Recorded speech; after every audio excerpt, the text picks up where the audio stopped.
Адам үшін ең қиыны темір торда түрмеде отыру емес, қайта санасының түрмесінде отыру.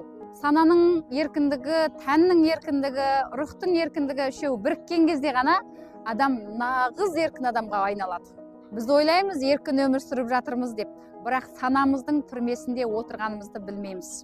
Адамның миы көбінде өткен шақты ұмытып қалады да, мысалы, жақсы сәттерді, болмаса қатты бір қиналған сәтіңді сен еске алғың келмейді ғой. Соны ұмытып қаласың, бірақ тән ұмытпайды.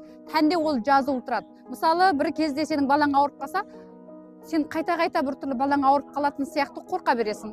Бір кезде бір шырғалаң болып қалды, ол баяғыда өткен шақта болды, десе де сен машинаға түскен кезіңде сол сияқты қайтадан шырғалаң болып қалама дейсің да, өйткені тәнің соны жазып қалады. Демек, сенде сананың еркіндігі де жоқ, сенде тәннің еркіндігі де жоқ, сен өзіңнен өзің қорқып үркіп жүрсің. Нағыз сіз оянған сәтіңізде, болмаса белгілі бір тылсым дүниенің дәмін татқан кезіңізде қорқатын да, жылайтын да, уайымдайтын да ештеңенің жоқ екенін білесің да, бірақ одан бұрын сен бүкілдей миыңның шеңгелдеуінде өмір сүресің.